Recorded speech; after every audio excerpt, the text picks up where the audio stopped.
যেমন ছবিতে দেখলেন, সত্যি কি এই ফাটলগুলো কোনোভাবে আটকানো যায় না? এটা সত্যি তো একটা চিন্তার বিষয়। একজন ইঞ্জিনিয়ার হয়ে আপনাদের জন্য যদি এই ফাটলগুলো আটকানোর সমাধান না দিতে পারি, সেটা তো আমার জন্য একটা চিন্তার বিষয়। দেখুন, আজকালকার দিনে কি হচ্ছে, ম্যাক্সিমাম বাড়ি কিন্তু বিম কলাম স্ট্রাকচারের হচ্ছে, অর্থাৎ ফ্রেম স্ট্রাকচারের হচ্ছে। আগেকার দিনে যখন ইটের বাড়ি হতো, তখন সেখানে কিন্তু ইট আর ঢালাইয়ের সংযোগস্থল খুব কমই থাকতো। আর এই ধরনের বিম কলমের বাড়িতে ধরুন বিমের উপর গাঁথনি, তাহলে বিমও একটা ঢালাই, সে গাঁথনি, দুটোর মধ্যে জয়েন্ট। আচ্ছা, দুধারে কলাম রয়েছে, কলামের সাথে গাঁথনি, সেখানে জয়েন্ট। আচ্ছা, লিনটেলের সাথে গাঁথনি, সেখানে জয়েন্ট। আবার গাঁথনির সাথে ছাদ, সেখানে জয়েন্ট। এই সমস্ত জয়েন্টের জায়গাগুলোতে আমরা বিভিন্ন ধরনের হেয়ার ক্র্যাক দেখতে পাচ্ছি। সত্যি কি এই ক্র্যাকগুলো চিন্তার বিষয়? যদি চিন্তার বিষয় না হয়ে থাকে, এই ফাটলগুলো তো অ্যাপিয়ারেন্সকেও খারাপ করে, বাড়ির সৌন্দর্যটাকেও নষ্ট করে, যেমন ছবিতে দেখছেন। তো কি করা যেতে পারে? প্রথমে বলবো, যারা নতুন বাড়ি তৈরি করছেন তারা কিভাবে করবেন, এবং দ্বিতীয়তে বলবো যাদের বাড়িটা হয়ে গেছে এখনও প্লাস্টার করেনি তারা কি করবেন। প্রথম পয়েন্ট হচ্ছে, ধরুন আমি প্রথম থেকে বলা শুরু করি, টাই বিম দিয়েছেন। তো টাই বিমের উপর যখন গাঁথনি করা হবে, সবার প্রথমে দেখবেন টাই বিমটা করার সময় তো আমরা খুব ভালো করে সারফেসটাকে স্মুথ করে দিচ্ছি। একটা জিনিস মাথায় রাখবেন, স্মুথ সারফেসের সাথে কিন্তু জয়েন্ট খুব একটা ভালো হয় না। যত বেশি গ্রিপ হবে তত বেশি কিন্তু জয়েন্টটা মজবুত হবে। ওই জন্য দেখবেন মোটর সাইকেলের চাকা যে ফ্রিকশান ডেভেলপ করার জন্য, বা যারা খেলোয়াড় হয় তাদের বুটের নিচের অংশগুলো দেখবেন যে আমাদের কিন্তু গ্রিপিং করার জন্য কিন্তু খাঁজ কাটা থাকে। তাই এই বিষয়টাকে মাথায় রেখে যখন আমরা টাই বিমও ঢালবো, একটা জিনিস আমাদেরকে নিতান্তই খেয়াল রাখতে হবে, টাই বিমটা যেই হয়ে গেল, ঝাঁটা দিয়ে বা কোনো কিছু দিয়ে একটা আঁচড়ে দিন, স্ক্র্যাচ করে দিন। পরবর্তীতে ওর উপর যখন প্রথম ইট গাঁথা হবে, যেন সেই জায়গায় একটা স্মুথ সারফেসের উপর গাঁথনিটা না হয়, একটা খসখসে সারফেসের উপর হয়। তাহলে সেই জয়েন্টে কিন্তু ফাটল আসার সম্ভাবনা প্রায় 80 থেকে 90% কমে যাবে। এটা প্রথম কথা। দ্বিতীয় কথা হচ্ছে, এবার কলম কাস্টিং হলো। কলম কাস্টিংয়ের পর ম্যাক্সিমাম বাড়িতে গিয়ে আমরা দেখছি, অনেক বড় বড় যে সমস্ত সাইট হয় সেখানে অনেক সাইট ইঞ্জিনিয়ার থাকে, তো সেখানে নিয়মটা একদম ধরে ধরে মানার চেষ্টা করা হয়। কারণ সমস্ত জায়গায় একটি করে ইঞ্জিনিয়ার, কোয়ালিটি টেস্টের জন্য একজন ইঞ্জিনিয়ার, বিলিংয়ের জন্য একজন ইঞ্জিনিয়ার, প্ল্যানিংয়ের জন্য একজন ইঞ্জিনিয়ার, ডিজাইনের জন্য একজন ইঞ্জিনিয়ার, সাইট পরিদর্শনের জন্য একজন ইঞ্জিনিয়ার বা 10 জন ইঞ্জিনিয়ার রয়েছে। কিন্তু যখন গ্রামে বা শহরে ছোট ছোট বাড়িগুলো তৈরি হয়, একতলা দুতলা, সেখানে তো এত চেকিং করার জন্য এত লোকজন থাকে না। তখন দেখা যাচ্ছে ম্যাক্সিমাম জায়গাতে এই যে কলাম স্ট্রাকচারের বাড়িগুলো, এই কলামের গায়ে চিপিং না করেই, বা হয়তো দায় সারা গোছের ওই যেদিন গাঁথনি হবে তার আগে কর্নিয়ে করে ছোট ছোট ছোট ছোট চারটে দাগ মানে ধাক্কা মেরে গাঁথনি করে, যার কারণে কিন্তু ওই জয়েন্টে বেশি ফাট হয়। তো প্রথম নিয়ম হচ্ছে, কলাম কাস্টিং হয়ে যাওয়ার পরে কি করতে হবে, কলামটা যখন জমে গেল তারপর কি করতে হবে, অন্তত মিনিমাম 10 থেকে 12 mm গভীরতা সম্পন্ন ছোট ছোট গর্ত, একটা ধরুন 3 ইঞ্চি বাই 3 ইঞ্চি স্পেসের মধ্যে 2 কি 3টে গর্ত হবে। এই ধরনের ভাবে কলমটাকে আপনাদেরকে চিপিং করতে হবে, যেমন আপনারা ছবিতে দেখছেন। এটাকে এই জিনিসটা যদি আপনি করেন তাহলে কি হবে, তারপর যদি গাঁথনি করেন, এবং এখানে যে পেস্ট লাগানোর যে কথা বলি, যেমন দেখুন এখন ছবিতে দেখাচ্ছি ভিডিওর মাধ্যমে, যে এইভাবে পেস্ট লাগিয়ে যদি গাঁথনিটা করা যায়, তাহলে ওই যে খসখসে সারফেসের সাথে গাঁথনির যে জয়েন্ট হয়, এই জায়গায় কিন্তু ফাটল আসার সম্ভাবনা প্রায় 70 to 80% কমে যায়। এবার আপনারা বলবেন যে প্রত্যেকবার আপনি 70 to 80% এই কথাটা কেন বলছেন, কেন 100% বলছেন না? এরপরেও কিছু কথা রয়েছে, যেটা দ্বিতীয় পার্ট বললাম, যারা করে ফেলেছে প্লাস্টারে কিভাবে আটকাবো সেই পার্টে আমি বলবো বাকি পার্সেন্টেজটা কিভাবে আপনি করতে পারেন। এখনই পর্যন্ত আমার এই ভিডিওটি যারা দেখেননি তারা অতি সত্বর আই বাটনে ক্লিক করুন, গেম চেঞ্জিং ভিডিও হতে চলেছে বন্ধুরা। এবার হচ্ছে ধরুন লিনটেল লেভেলেও দেখা যাচ্ছে লিনটেল ঢালাই আর গাঁথনির জয়েন্ট ফাটল চলে আসছে। কি সমস্যা? এই ফাটলগুলোকে চিন্তার ব্যাপার কিছু নেই ফ্রেম স্ট্রাকচারের বাড়িতে, কিন্তু দেখতে তো খারাপ লাগে। কি হচ্ছে দেখুন, লিনটেল লেভেলে প্রথম যেটা বলবো, গাঁথনি করার 2-3 দিন বাদেই দেখছি ঠোকাঠুকি আরম্ভ হয়ে যাচ্ছে।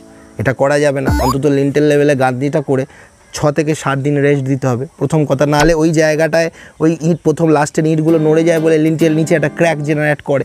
আর দ্বিতীয় কথা যেটা হচ্ছে, অনেকেই দেখেছি লিনটেল পর্যায়ে গাঁথনি শেষ করার পর ওই ইটের যে নেম প্লেটটা থাকে না, ওই নেম প্লেটটার উপর মশলা দিয়ে সমান করে দেয়। নেম প্লেটটাকে দেওয়া হয়েছে কিসের জন্য? নেম প্লেটটাকে দেওয়া হয়েছে যাতে পরবর্তী অংশের সাথে সেই অংশের একটা বন্ডিং তৈরি হয়। এবার অনেকেই দেখেছি ওই মশলা দিয়ে একদম কর্নিকে করে টেনে সমান করে দেবে, তার উপর লিনটেলের উপর একটা সমান সারফেসের উপর। এইটাই তো বলতে চাইছি, সমান সারফেসের উপর ঢালাইকে রাখলে হবে না, দুটো আলাদা জিনিস।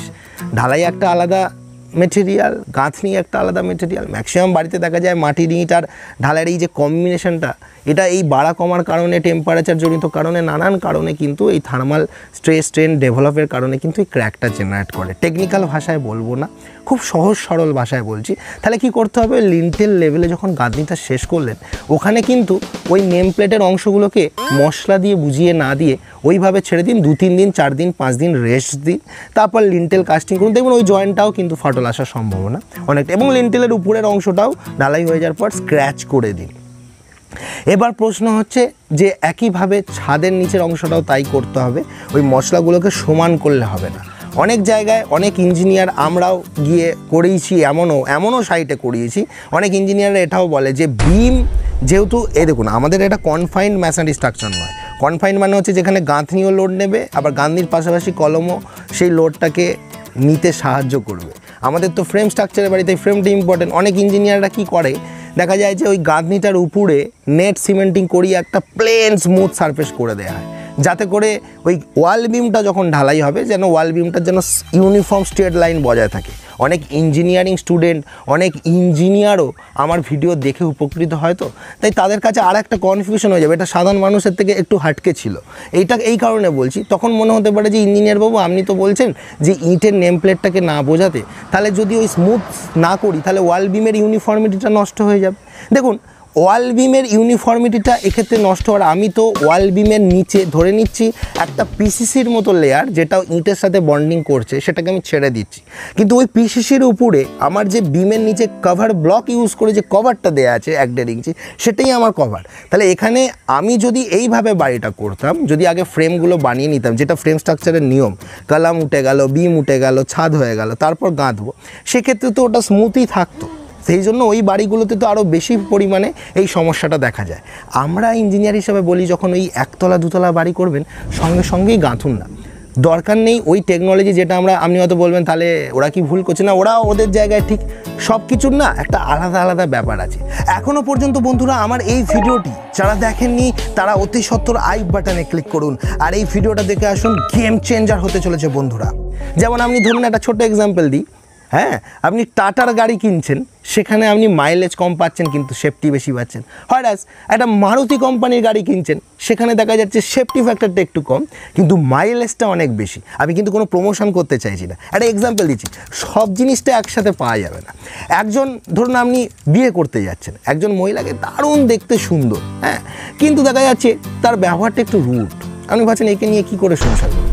আর একজন দেখছেন দেখতে একটু খারাপ কিন্তু তার ব্যবহারটা খুব সুন্দর, তাহলে এখানেও তো একটা কনফিউশন আসে। এরকমই আমাদের, আপনি ভাববেন না যে সমস্ত বাড়িতে সব জিনিসটা একদম 100% পাওয়া যাবে। পৃথিবীতে এরকম কোনো জিনিস নেই যেটা 100% অ্যাভেলেবেল আছে। তাই এই ভিডিওগুলো তো ইন্টারেস্টিং করে আপনাদের সামনে নিয়ে আসছি।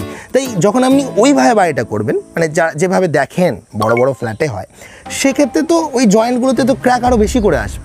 কিন্তু আমি যখন 1তলা 2তলা বাড়ি করাচ্ছি, আমিও একজন ইঞ্জিনিয়ার, আমি ওখানেও কাজ করিয়েছি, এখানেও কাজ করাচ্ছি, কিন্তু চিন্তাভাবনার মধ্যে ডিফারেন্সিয়েশন নিয়ে এলাম যে কী করা যেতে পারে। তখন বলছি যে ইঁটগুলোকে রাখুন ওইভাবেই, খাঁজে খাঁজে ঢুকুক, জয়েন্টে ক্র্যাক আসবে না। বোঝা গেল? তো এর মধ্যে অনেক মতামত, দ্বিমত, অ্যানালিসিস, টেবিল নিয়ে বসলে 4 জন ইঞ্জিনিয়ার বললে একটু ডিবেট হতে পারে, কিন্তু বাড়িটা আপনার। এই ডিবেটের মাঝখান থেকে সলিউশনটা কী বেরিয়ে আসছে সেটা আপনাকে দেখতে হবে। ভিডিওর মাধ্যমে সলিউশনটা খুঁজে নিন, নিচের বাড়িটাকে ভালো বানান। এবার প্রশ্ন হচ্ছে, যারা লাস্ট এবং শেষ অংশ, যেটা দ্বিতীয় অংশ, প্রত্যেকবার বলছিলাম 70 থেকে 80%, তাহলে বাকি 20% কী হলো? খুব মজাদার ব্যাপার, খুব ইন্টারেস্টিং ব্যাপার। আমি এতদিন কেন এই ভিডিওটা বানাইনি সেটা আমি নিজেই ভাবছি, যে এখন তো সব বাড়ি ফ্রেম স্ট্রাকচার হচ্ছে, কেন ভিডিওটা আগে বানালাম না। কোশ্চেন আছে যে চিকেন মেশ সম্বন্ধে ভিডিও বানান। চিকেন মেশটা কী অ্যাকচুয়ালি? এবার বাড়িটা হয়ে গেছে, আপনি এরকম করতেও পারেননি বা করেননি, অনেক কষ্ট করে বাড়ি করছেন, টাকা জমিয়ে করতে পারেননি, প্লাস্টার এখন হয় না, ভিডিওটা আপনার কাছে এসেছে, আপনি ভিডিওটা দেখছেন। কি করবেন? প্রত্যেকটা জয়েন্টে চিকেন মেশ দিতে হবে। চিকেন মেশ বুঝতে পারছেন না, তাই তো?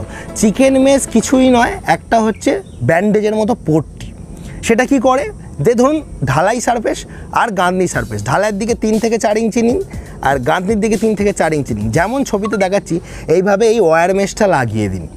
কিভাবে লাগাবেন? ওই সিমেন্টের পেস্ট লাগাবেন, জাস্ট চিপকে দেবেন, তার উপর প্লাস্টারটা করুন। ওই জায়গায় জয়েন্টের ক্র্যাকটা যেটা ভেতরে ডেভেলপ করলেও ওই চিকেন মেস, যেটাকে আমরা মুরগা জালি বলি হিন্দিতে, ওটা কি করবে, ওই ফাটলটাকে বাইরে দেখতে দেবেন। এবার আপনি হয়তো প্রশ্ন করবেন যে বাবা ইঞ্জিনিয়ার বাবু, আপনি তো ফাটলটাকে লুকোচ্ছেন।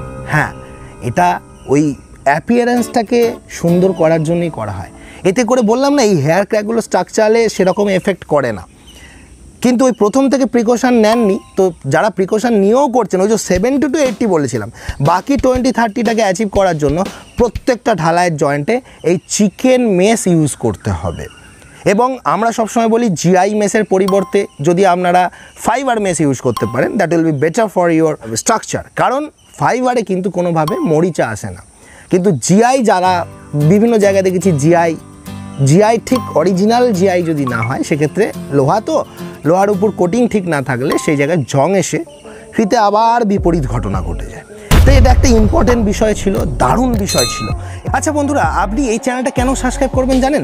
কারণ এই বিষয়ে ভিডিও কিন্তু সচরাচর পাওয়া যায় না। তাই এরকম ভিডিও প্রতিনিয়ত দেখতে চাইলে অবশ্যই দেরি না করে কুমার কনস্ট্রাকশন ইউটিউব চ্যানেলটাকে সাবস্ক্রাইব করে রাখুন, আর এরকম ভিডিও প্রতিনিয়ত দেখতে থাকুন। এই বিষয়গুলোকে তো এইভাবে আপনাদের সামনে নিয়ে আসা দরকার। আমার মনে হয় কেন অন্যান্য ইঞ্জিনিয়াররা আনছে না?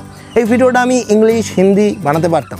আমার বাঙালি দর্শকরা যারা বাড়ি বানাচ্ছেন, যাদের কাছে ইঞ্জিনিয়ার অ্যাফোর্ড করা হয়তো পসিবল নয়, তার জন্য এই ভিডিওটা ইন্টারেস্টিং। আমি ইঞ্জিনিয়ার কিংশুক কুমার, যারা আমাকে চেনেন না দেখে নিন। এরকম মারাত্মক ভিডিও প্রতিনিয়ত আমি আনি, আর আপনাদের জন্য কিছু না কিছু করার চেষ্টা করি। সুস্থ থাকুন, ভালো থাকুন। আর এখন আপনাদের স্ক্রিনের সামনে এই যে দুটো ভিডিও চলে এলো, এখনও যারা দেখেননি এক্ষুনি ক্লিক করে দেখুন।